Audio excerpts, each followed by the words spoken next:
பாஸ்கா காலம் நிறைவு பெற்று ஆண்டின் பொது காலம் மீண்டும் தொடங்கியது.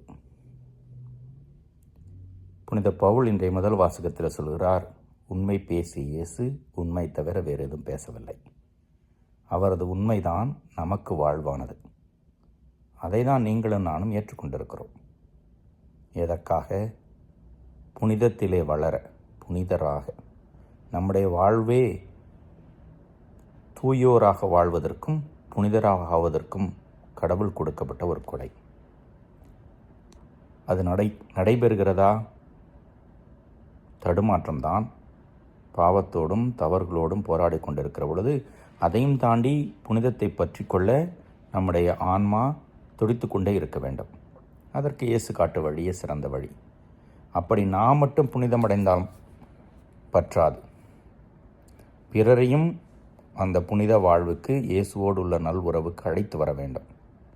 அதற்காக தான் நற்செய்தியில் இயேசு சொல்கிறார், நீங்கள் உப்பு, நீங்கள் ஒளி. உப்பு உணவுப் பொருளை பாதுகாக்கிறது, உணவுக்கு சொய்யூட்டுகிறது. தன்னையே கரைத்து கொண்டு சுவையும் பாதுகாப்பும் தருகிறது. அதே போலதான் பிறர் நலத்தோடு வாழுகிற பொழுது உப்பை போல இருக்க வேண்டும். ஒளி, வெளிச்சம் இல்லை என்றால், எங்கும் இருள் என்றால் நம்முடைய வாழ்வு என்னாவது? ஒளியை நோக்கிதான் எல்லாமே நகர்ந்து கொண்டிருக்கிறது. இயேசுவே அந்த ஒளி. அந்த ஒளி நம்மிலே பட்டு நாமும் ஒளியாக பிரதிபலிக்கப்பட வேண்டும். அது பிறருக்கு வாழ்வு தரும். எனவே இந்த புனித வாழ்வு நமக்கானதல்ல, பிறரையும் அந்த புனித வாழ்வுக்கு வழிநடத்துவதற்காக தான்.